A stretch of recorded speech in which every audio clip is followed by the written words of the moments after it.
Shall we begin our service of worship by sharing in the Pledge of Allegiance? Let us stand. I pledge allegiance to the flag of the United States of America, and to this republic for which it stands, one nation, under God, indivisible, with liberty and justice for all. Please be seated. Before I open with a prayer of invocation, I want to welcome us all to a really historic event. It is one of the longest running Memorial Day celebrations in the United States. And always we have people to thank for its continuation and organization. Chief among them is Bruce Charbonneau, who has spearheaded today's organization, and also Jane Labruto for helping with bulletin and logistics and all the other good things she does. Thank you to our speakers and Tom and our musicians, and most of all, thanks to each and every one of you, because without you, we would not have the longevity of this tradition. We're going to start with worship, which I think is amazing and special.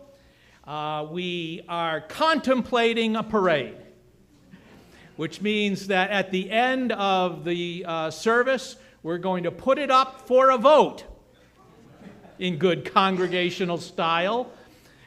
So be thinking about how you feel about going up to the cemetery. And whether we do or whether we don't, there is an invitation to everyone for an indoor picnic here at the Dorset Church. Let us bow our heads as I offer invocation. With heartfelt praise, we remember souls.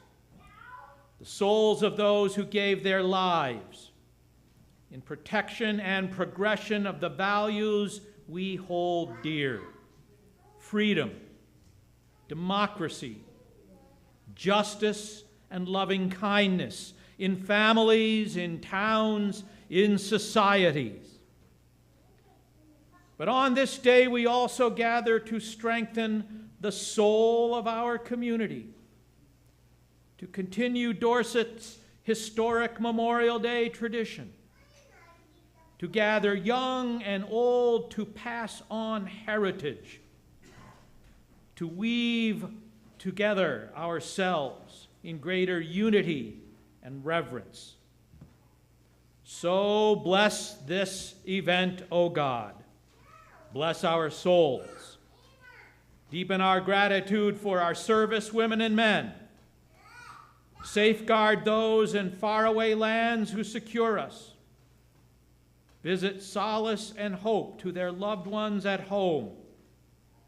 Heal the wounded and disabled as they return to regular living. And most of all, let us never love war and always be agents of peace and justice. In the name of the one whom we worship and the spirit of all we call sacred. Amen.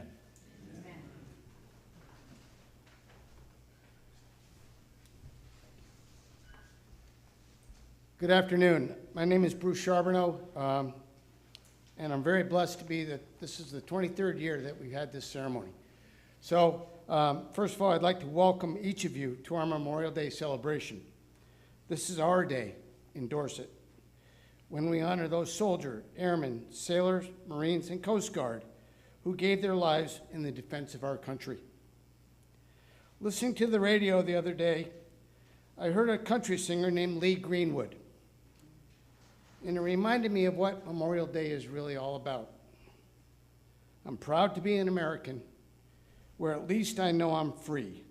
I won't forget the men who died, who gave that right to me.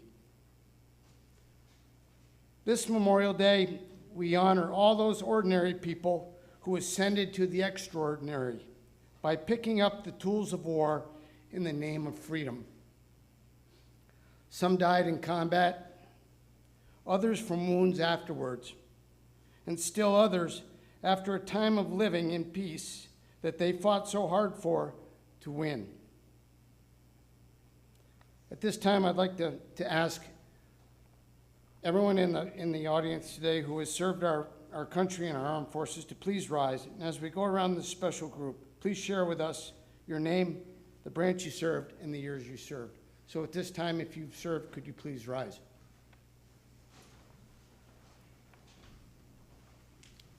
I'd like to start with Joe. Joseph Sizer, Manchester, United States Marine Corps, and also my son, Joseph Jr., who's been here with us in the past. He's currently serving in Syria with the U.S. Army. Thank you, Joe. Sir? Roger Squire. I was in the Army from 1962 to 1964. I served in Turkey. Let's see if this is working. And, Yes, it is. Let's take it around.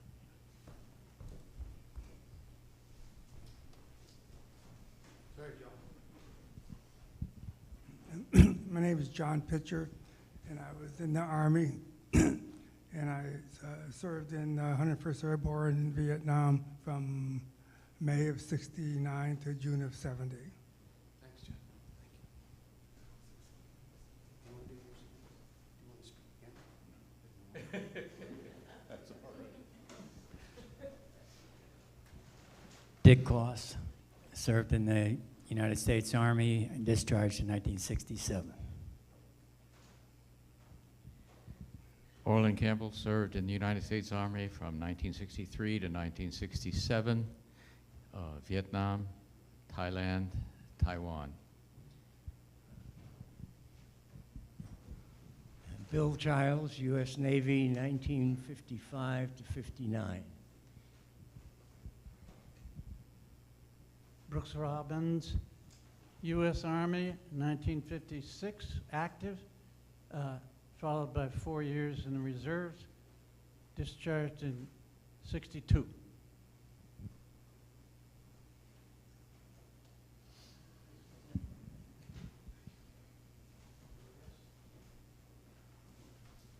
Mr. Lindsay. Sir. You'll probably hear about it. I'm Al Lindsay. I was in the United States Navy, and I served from '68 to '72. And my name is Bruce Charbonneau. I'm a retired first sergeant. I served 22 years in the United States Marine Corps, and it's a pleasure to be here today, and thank you to all the veterans. Thank you.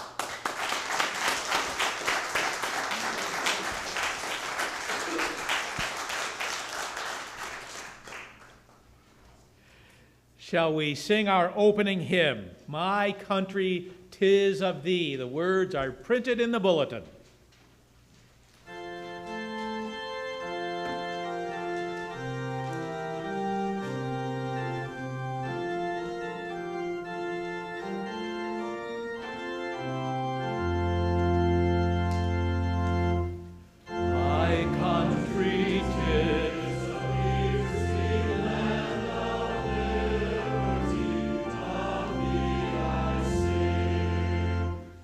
Land where my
Good afternoon.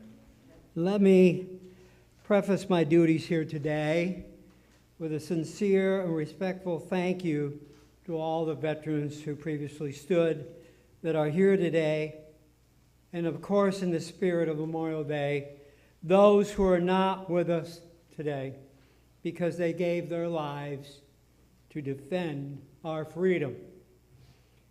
President Abraham Lincoln's memorable address followed on the heels of a 2-hour speech by orator Edward Everett. In a few short minutes, Lincoln's stirring words resonated with the audience and remain as relevant today as they did 161 years ago. The Gettysburg Address is perhaps the greatest speech given by an American president. It is an honor to be asked to read it to you again today.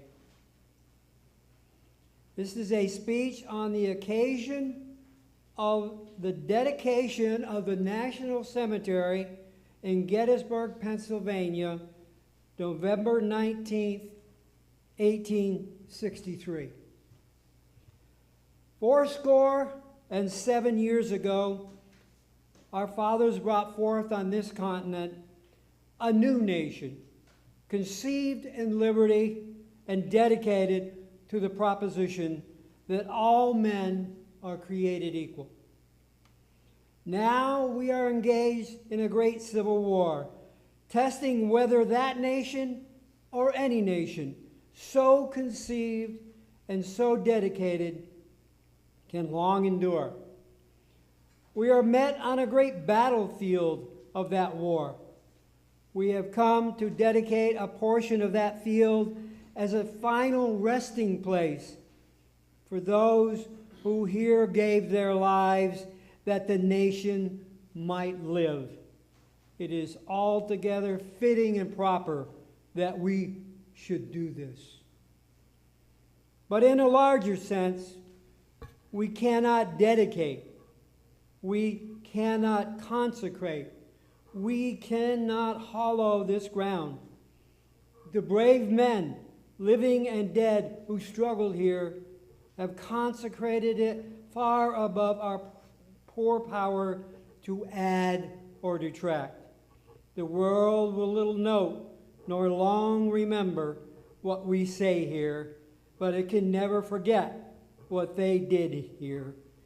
It is for us, the living rather, to be dedicated here to the unfinished work which they who fought here have thus far so nobly advanced. It is rather for us to be here dedicated to the great task remaining before us, that from these honored dead we take increased devotion to that cause for which they gave the last full measure of devotion, that we here highly resolve that these dead shall not have died in vain, but this nation, under God, shall have a new birth of freedom, and then government of the people, by the people, for the people, shall not perish from the earth.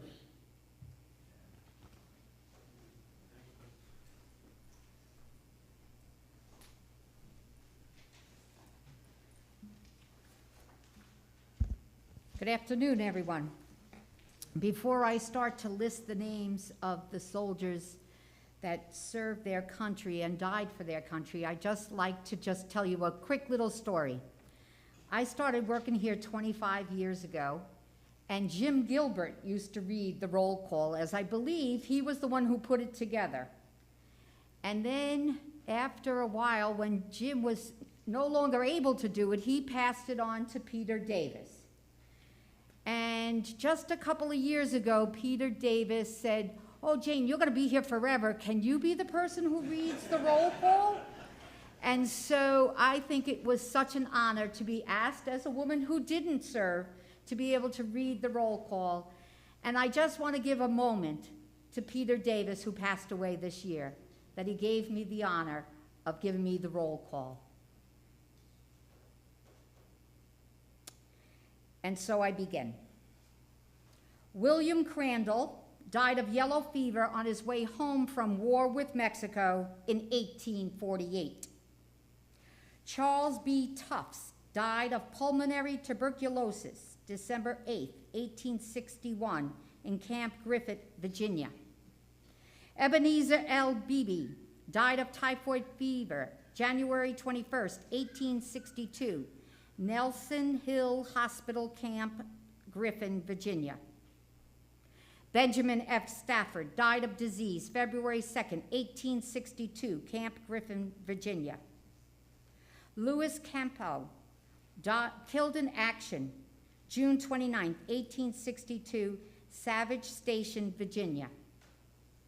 Henry J. Heald died July 2, 1862, from wounds received June 29, Savage Station, Virginia. Hiram Hazelton died of disease September 7, 1862, New Orleans, Louisiana. Nathan A. Robinson died of fever September 27, 1862, Alexandria, Virginia. Myron Hazelton died of dysentery January 5, 1863, Pensacola, Florida. Hiram's brother, 2 other brothers in that company, survived. Edgar T. Sexton died of lung fever June 24, 1863, Wolf Run, Shoals, Virginia. Thomas Burns, killed in action July 3, 1863, Gettysburg, Pennsylvania. William Horan, discharged for disability February 23, 1863, died of consumption September 16, 1863, in Dorset, Vermont.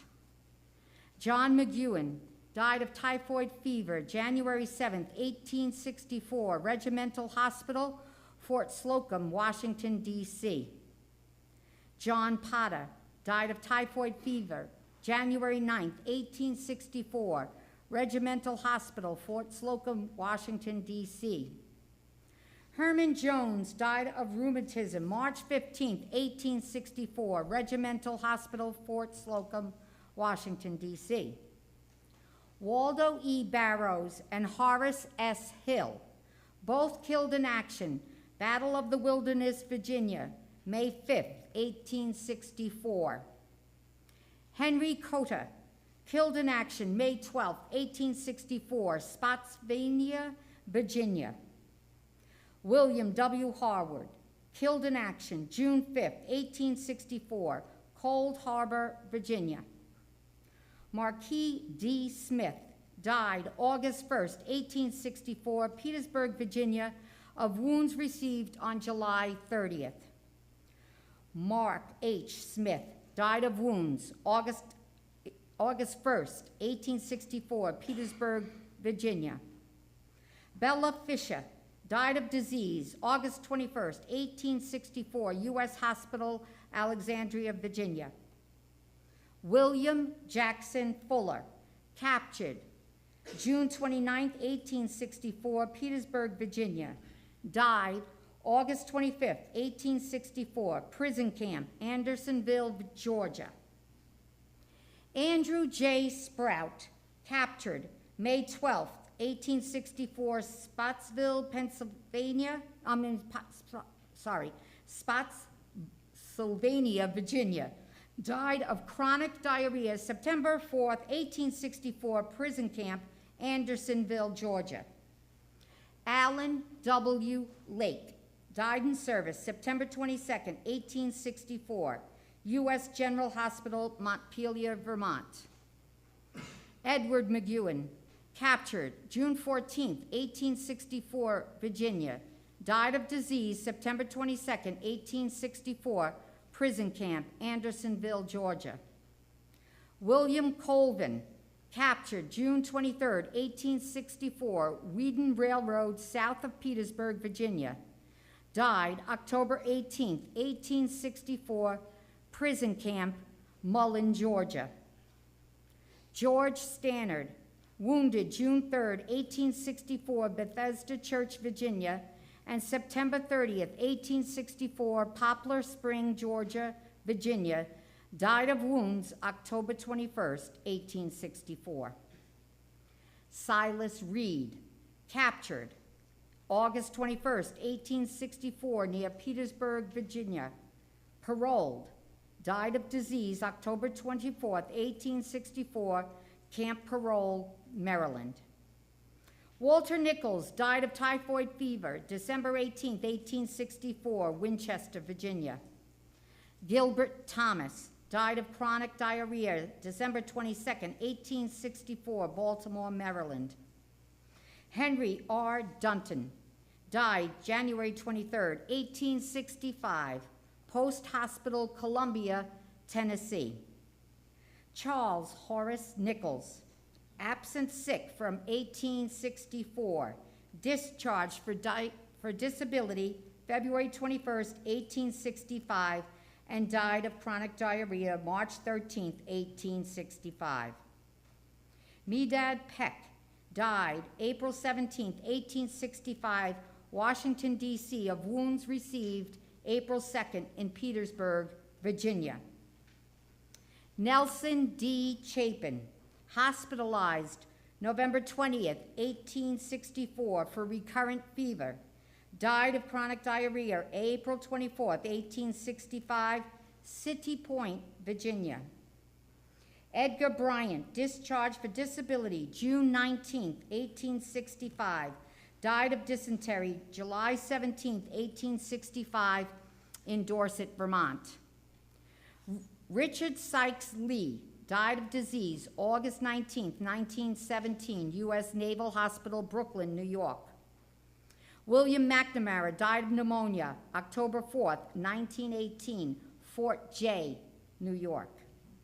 John J. Toohey died of pneumonia following influenza in Philadelphia, Pennsylvania on October 16, 1918. John J. McBride, killed in action September 29, 1918, on the Hindenburg Line at Bonny-sur-Seine, France. Clifford J. Copping died of pneumonia April 3, 1918, Camp Devens, Massachusetts. Myron A. Brophy, killed in action December 7, 1941, Pearl Harbor, Hawaii. Horace Greeley Harwood, killed flying a Spitfire from England, September 7, 1942. Elmer Kent died October 4, 1943, from injuries received in action, European theater. Warren A. Jocelyn, killed in action September 16, 1944, Schlossenbachen, Germany. George A. Felion, killed in action December 9, 1944, France. Donald J. Tobin, killed in action January 19, 1945, in the Battle of the Bulge, Dietrich, Luxembourg. Walter Lake Wade, drowned January 8, 1946, off Laity. Stanley F. Hall, killed in action June 14, 1952, Korea. Clifford G. Baker died September 6, 1953, Korea. Francis George Payne died in vehicle accident during training exercise, May 13, 1966, Yakima, Washington. Richard C. Thum, killed in action November 25, 1968, Vietnam. Alan Francis Wilkins, killed in explosion of helicopter April 8, 1971, near Bien Hoa Air Force Base, Vietnam. Let us take a moment of silence for all those unnamed that died for our freedom.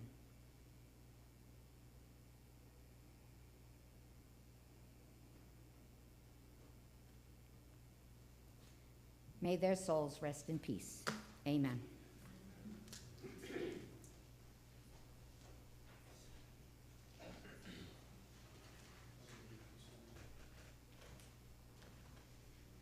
shall we sing our next hymn? Let there be peace on earth.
Please be seated.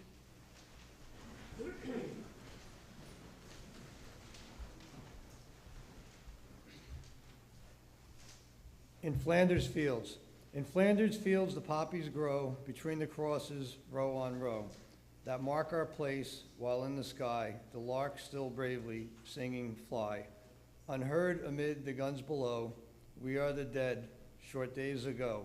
We lived, felt dawns, saw sunsets glow, loved and were loved, but now we lie.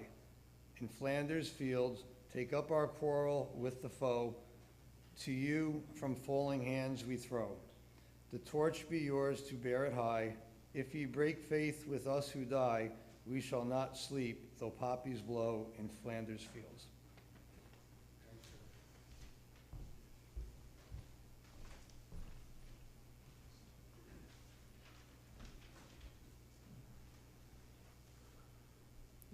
A personal note before I begin with America's answer.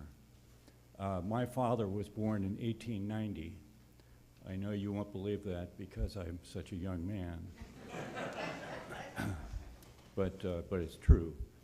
He graduated from college in 1912, and you'll all remember that shortly after that, World War I began, and my father volunteered with the Canadians to go and serve in Europe. And so I'm going to read now the America's answer to In Flanders Field.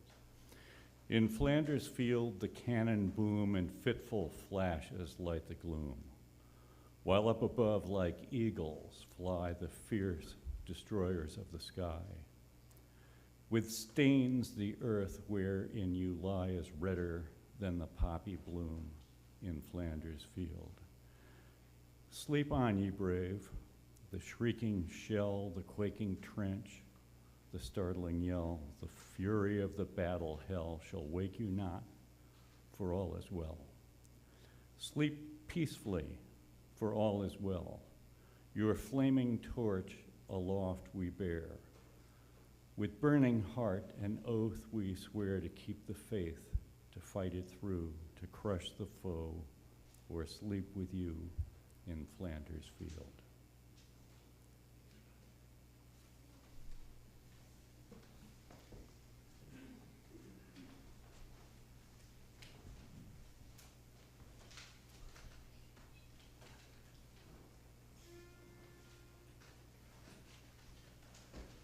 Oh, say and you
As is done in Arlington National Cemetery, a flag is placed next to all veterans' headstones. Ms. Kimerizio, along with her students from Long Trail School, and Rob Peters, sitting right back here on the left side of the church today, assisted again this year in placing just short of 900 flags on veterans' graves this year. Rob, thank you.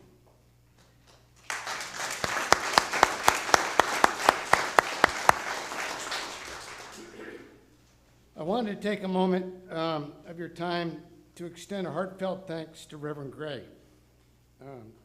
23 years ago, he welcomed me into this wonderful ceremony and this beautiful church with open arms. And having some pretty big shoes to fill, he made it easy. Thanks, Jim. Thank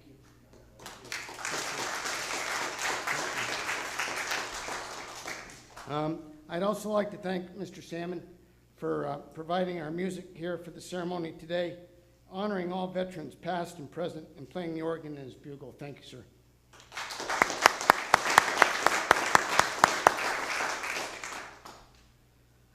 For all the men and women serving in our armed forces, let us take a moment, Joe's son included, of silent prayer and pray for their safe return home to their families and to those who love them.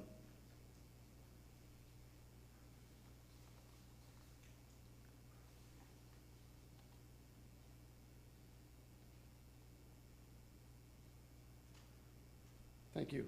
I don't want to steal a page from Reverend Gray, but I've learned throughout the years that I've been doing this that I better have a poem, because Reverend Gray always has some great poems.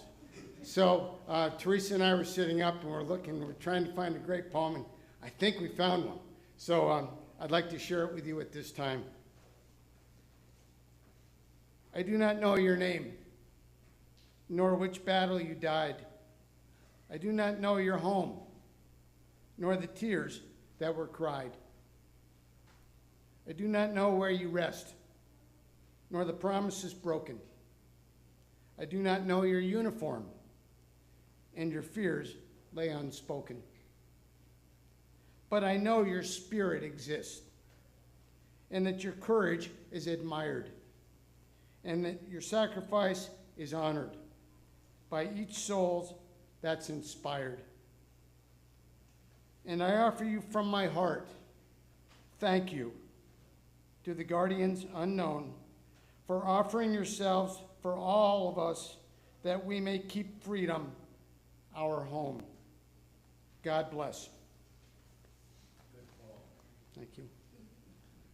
I learned from the best. This time I'd like to introduce our guest speaker today. Our guest speaker today is Al Lindsay.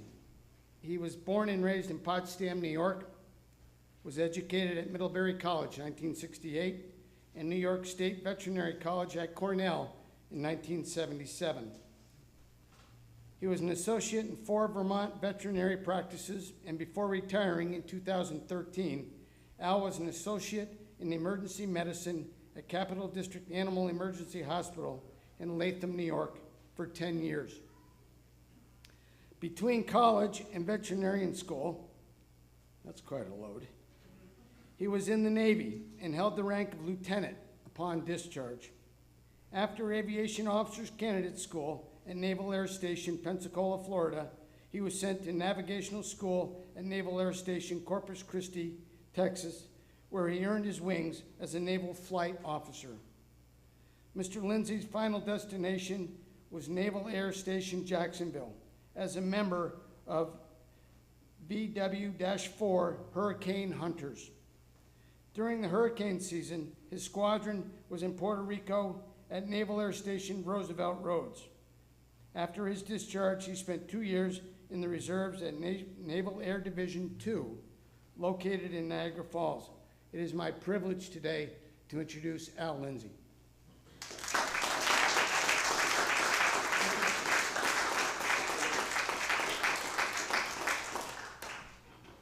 I think you all know more than my wife knows about me now. I'm glad to be here today. Can you hear me in the back?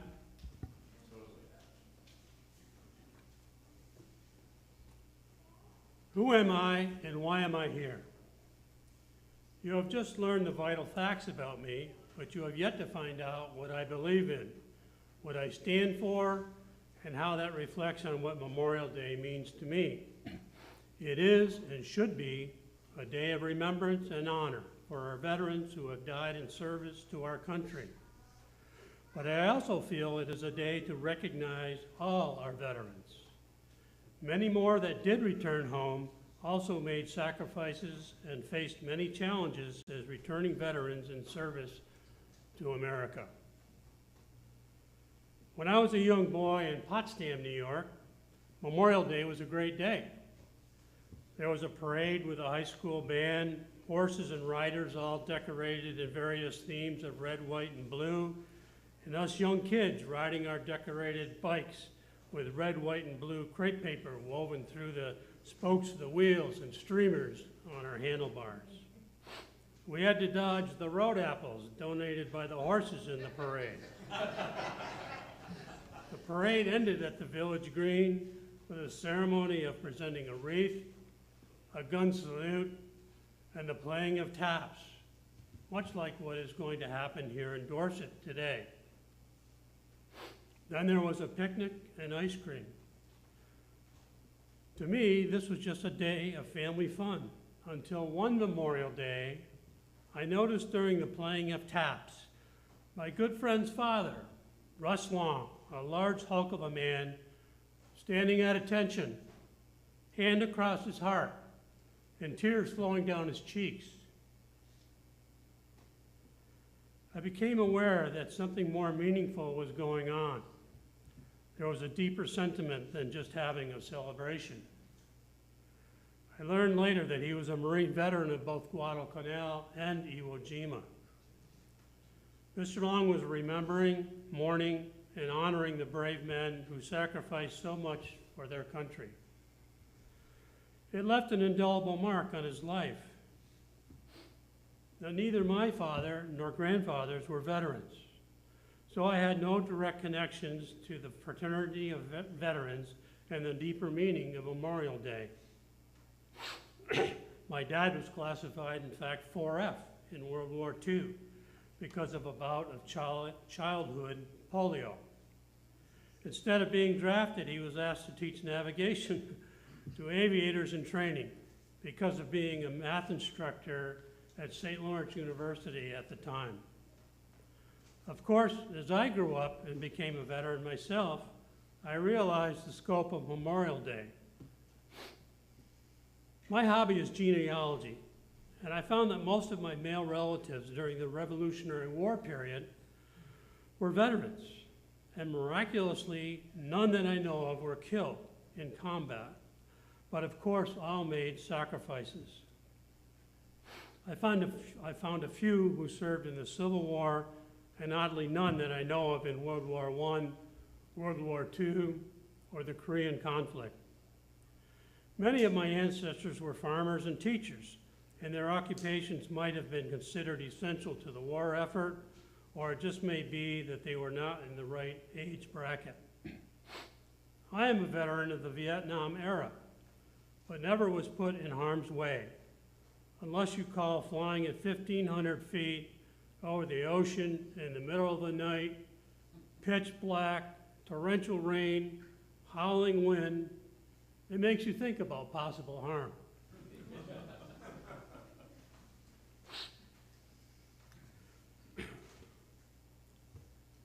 As a navigator, I was too busy to consider things while we were flying.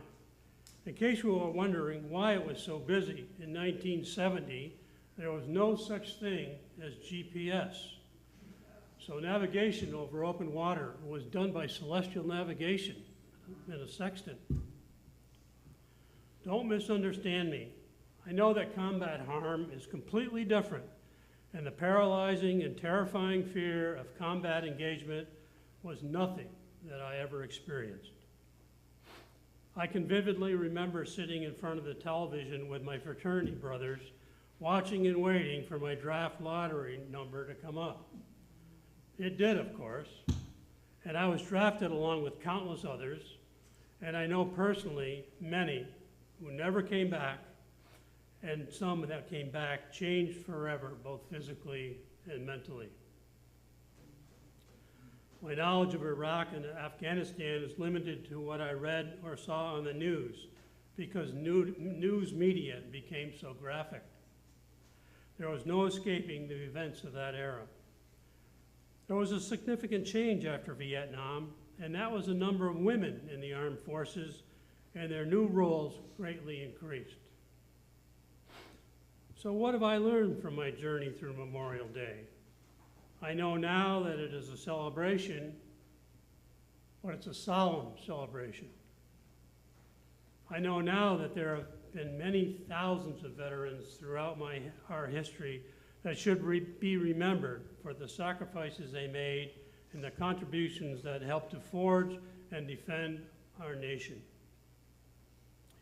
Each man and woman have earned and deserve our gratitude, honor, and respect. We are forever in their debt, which can never be repaid except by our own actions of service and support.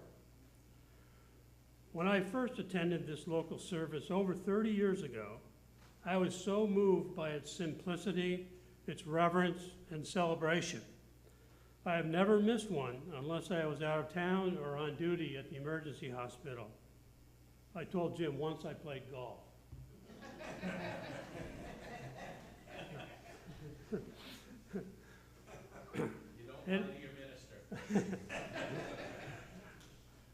It has always stirred me to hear Jim Gilbert and later Peter Davis read the roll call at our local service. And now, Jane Liberto will carry on that tradition. Thank you, Jane. Memorial Day is and will always be one of my favorite and most meaningful days of the year, especially here in Dorset. So now that you know a little bit about me and who I am, and through my consideration of Memorial Day, but why am I here? In addition to honoring our veterans, I would like to say a few words that encompass all of us. There's no doubt that we are remembering and honoring all veterans past and present who died in service to America, but I want to make sure we give the same attention to the largest group of veterans, those that survived, because their service also deserves our gratitude.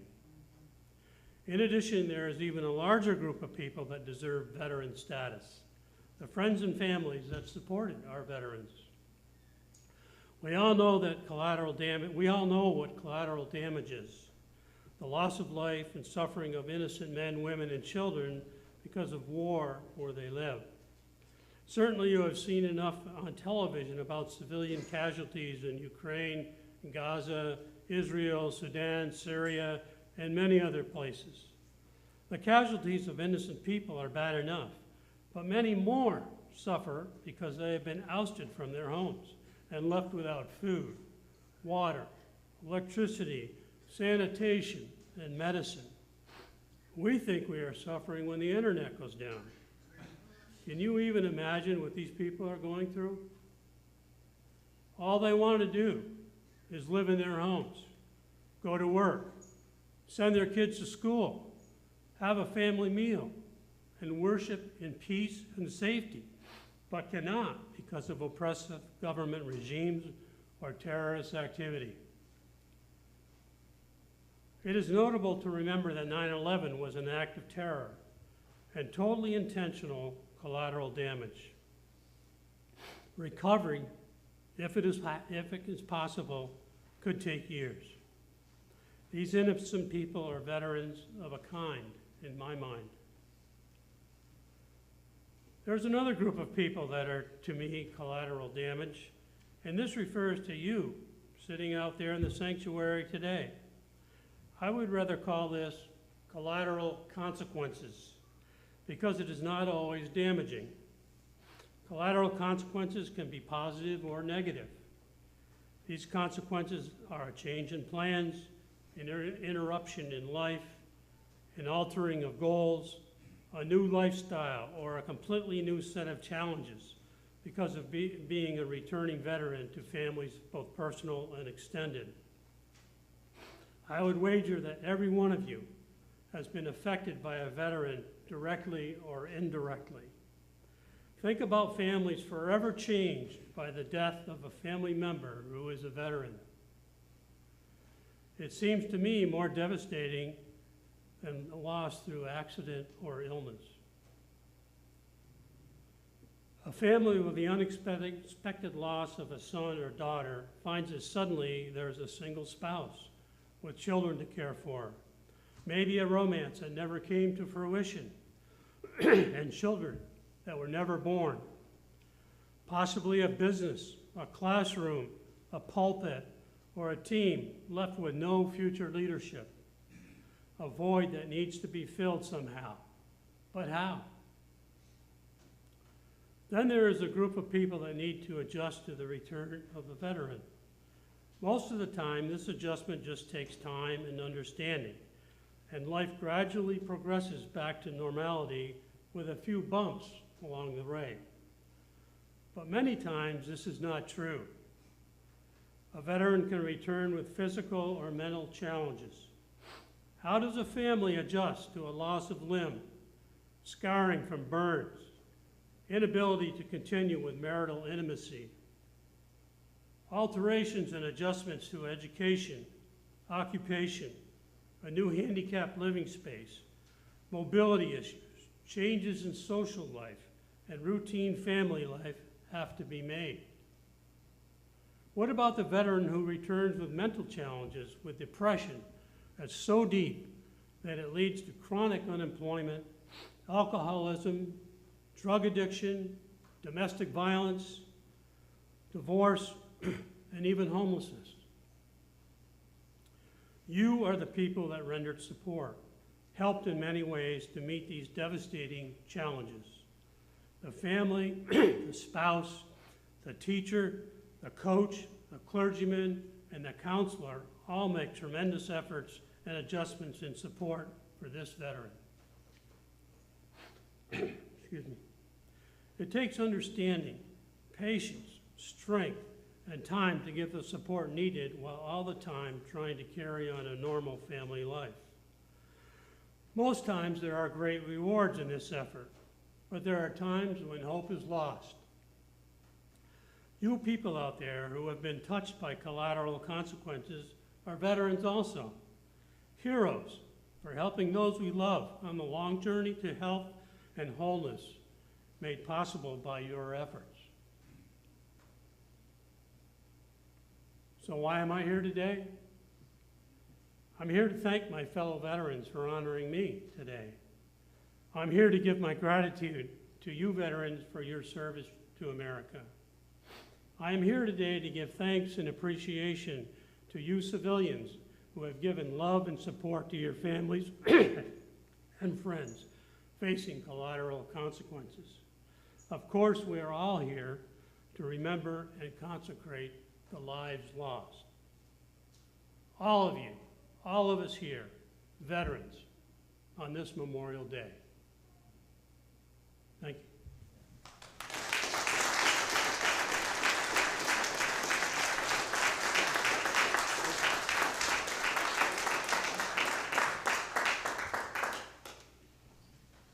Shall we stand and sing our closing hymn, God Bless America?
Before I offer the benediction, I want to reiterate the invitation after what comes next, whatever that is, to join downstairs for a picnic, a community-wide free picnic of all of the folks that are not only here, but who would be outside. I just see a fire truck pulling up on the front lawn. So congregationalism is very democratic. And so I think what we want to do is have a vote here and now for all those who want to parade up to the cemetery and have a wreath laying and some closing poetry and prayers up there. How many would like to venture forth for the parade? The majority. Good. So let us bow our heads for the benediction. Let us hold fast to what is good and true, and combat what is evil and lying. Let us love our neighbor as we love ourselves, and show hospitality to all, for what goes around shall come around. Let us learn what it means to sacrifice, and be doers of thy word and not hearers only. Let us shun greed, avarice, pompous pride, and corrupt power, and embrace that divine spirit of community that cares for the least, lifts up the best, and enshrines equality for all as a reflection on earth as it is in heaven. Amen. Thank you.